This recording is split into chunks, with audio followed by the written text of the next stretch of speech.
Hi, this is Brian Fogarty, and this is a video for Chapter 2 of the book Quantitative Social Science Data with R, the second edition.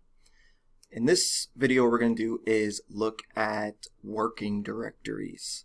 So working directories are places on your computer, I guess it could be in the cloud, wherever, with some sort of folder, computer folder, usually it's on your computer, where we store all our data, our files, etc. So when we open up a new session of R, there's already one here. You might not know it, but it is there. So what we're going to do, I'm actually going to open up, I closed the previous files, I'm going to open up a new R Markdown file that we looked at briefly in the previous video. And I'm just going to move this stuff around a little bit. Okay. All right. So let's do this. I'm going to get rid of all this stuff in the R Markdown here. All right. So with R Markdown, as I mentioned, and you can combine text, any kind of text, the code that you're using, the results that come out, the visualizations, everything, and you combine it into one file. So you don't need to cut and paste into a Word file or something like that.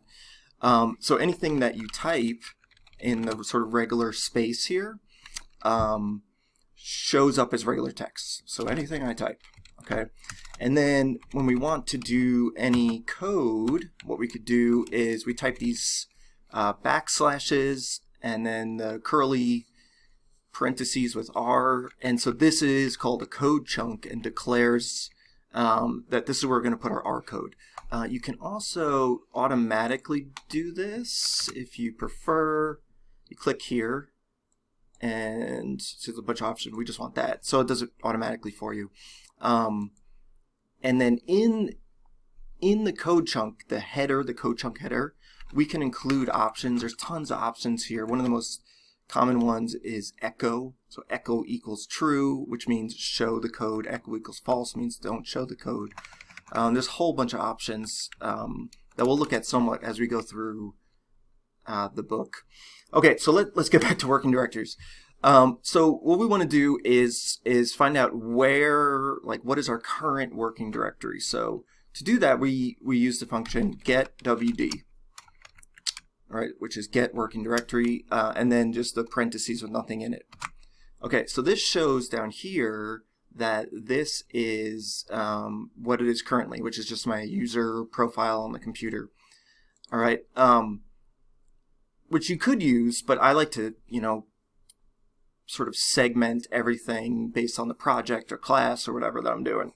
So I want to change it. So I'm going to change it to a different file, one that I'm using for the book. And to change it, we're going to do set WD and then parentheses, and then we put the path in. And so the path is going to depend on the computer you're using and where you want to put it, right? So I've seen it where if you're at like your school and you're on a network, the path to your user profile is insane. It has slashes left and right. So you might want to find it and copy the path and then paste it in or something like that. Otherwise, just you could figure out where you want to put it. It doesn't really matter where you put it. It just matters that it's a place that's obvious to you so you can get back to it. That's probably the most key thing. So for me, like introduction to R and R Studio. Okay, put that in.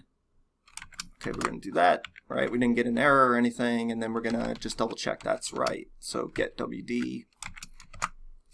Okay, and that shows what it is now. So we do this, and then we'll see soon, we read in data that's in that folder. And if it's not, if we have the wrong folder, then we'll get an error from R saying like, yo, I don't see this. This data's not here. Okay. There's other ways to set the working directory. One way is to come down here, over here to this Windows, and you could click here, and there's an option to say set as working directory. I am not a big point and click person. I'd rather know how to do it with the code. But if you prefer that, if it makes it easier, because sometimes it is true, it's easier to sort of navigate through folders to find it, you might want to do that. That's just an option. Okay, so that's it for this video. Again, we're just looking at working directories. We're going to be using them. We're going to, every time we start a new chapter, a new section, we always set the working directory. Okay, so that's it for the video. Thanks for watching, and I'll see you next time.